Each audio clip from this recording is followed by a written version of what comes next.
Good morning. How are you today? I'm out with the fishermen today. It's kind of a mysterious day, as you can see. The water's over to my right. The temperature's dropping a little bit, so I'm wearing a sweatshirt, and it's very pleasant. And it's hard to believe, in a way, that there's this world out there where our democracy is at risk when you walk the roads near the ocean. You can feel the, earthiness, naturalness of it. It's different than walking among trees, of course. And I've always felt, I think, more at rest when I could hear the rhythm of the water against the shore. And so I walked among the docks, and you see the workmen getting ready to go out, and you see them cleaning up the area.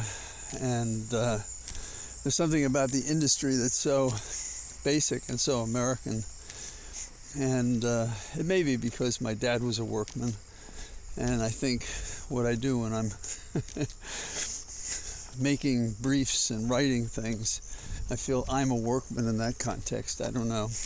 Obviously, it doesn't put a strain on your back unless you have a bad chair, and it doesn't exercise your muscles, only the ones of your mind. And when Holly asks me to build things, I tell her I only build arguments. So, not entirely true, but it's a fun thing to say.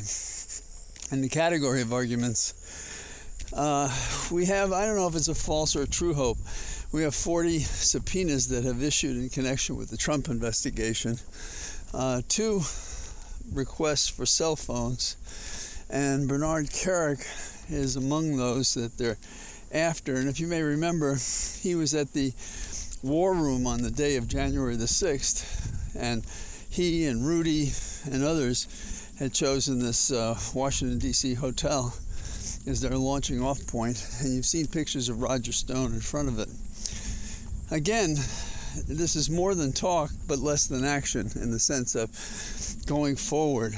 It's like if you have something to do and it's the most difficult task, you do something else, and so you're doing something, but you're not doing the difficult one.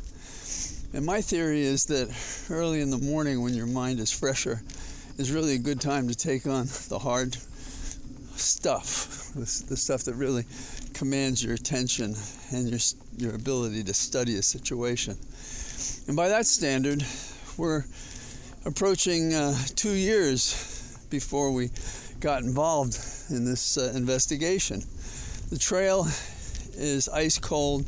People have had a chance to lie and make up stories. The Justice Department seems to bend too casually to the stories they tell.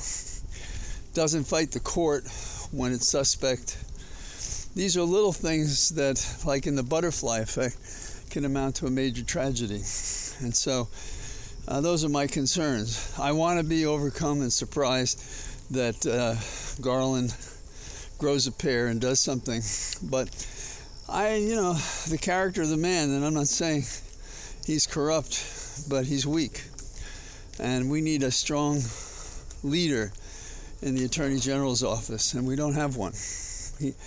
Talk big, hardly Teddy Roosevelt kind of guy. So there's that. Those of you who are getting your loans forgiven, you won't pay federal taxes for it, but some states are going to tax you for that $10,000 or $20,000 that you're getting to offset your debt. Isn't that sweet? Seems unfair, don't you think?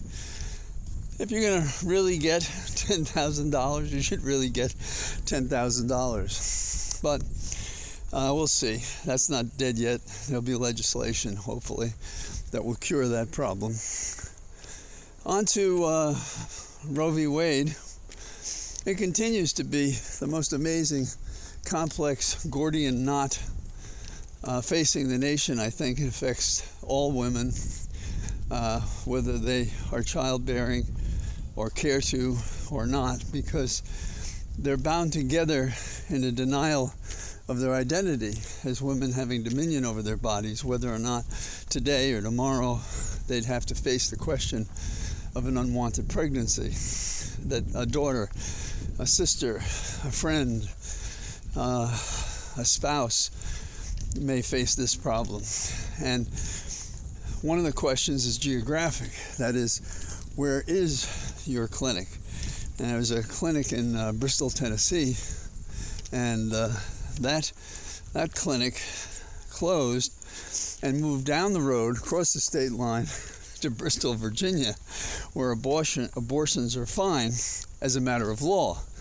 However, it's a district that's gone heavily for Trump, and so the voters are upset with this.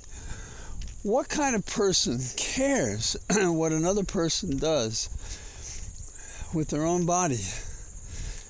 This is the white supremacist. This is the male misogynist. This is the fear of sharing.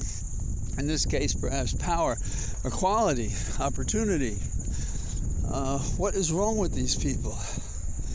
And the sacrifices we make, quote, not being chosen because a woman is more qualified, better able to handle a task, is something we should embrace. We always talk about the best and the brightest, going back to the Kennedy years when there was a book of that name about were they the best and the brightest in the Kennedy administration. And we've all had some qualifiers about those people since. But right now, why don't we want the best and brightest? We claim we want to be competitive. Women are amazing. Anybody who's lived, any person born should begin with the ingrained sense that women are amazing. The male contribution is necessary, but it doesn't compare. So there's that. There are a couple of other things that I think are interesting, but a parting note on what appears to be a chorus of praise for the Ukrainians pushing back the Russians. Let's not get ahead of this, because I think I was of the school that this could be a short operation. I think it's a longer operation, because people are doing a lot more than just saying, oh, we support you, and sending money. There are advisors there, I'm sure. And at home, a combination of, I think, homegrown opposition and our support, as best we can, is making a difference there. So who knows? Maybe Ukraine will kick their ass, which is just and right, and hopefully will occur. So what I'm finding is actually having a lot of free time to return to my normal self begs the question, was I doing what people said, which is watch yourself when you're helping Holly get out of the hospital and so forth? And I think nobody takes that advice. I mean, I thought I did, but I don't really think I did. You stop things you think you can afford to give up. I exercise less. I didn't do certain things. I tried to. There was Holly, and there was my work, and there were the animals. And I tried to figure out how to balance those three. Obviously, since she's been released from the hospital, that's easier. But every day, these things weigh on you. And up here, as it should be, in another natural form, deprived of the toys that dominate my working life, I'm discovering a relaxation that I think will gird me for returning to battle this next weekend. So we all do what we have to do. So it's nice talking to you from this quiet place, and I'll send along a couple of pictures, and I'll try to talk to you each day. Try to talk to you tomorrow. All the best. Bye-bye.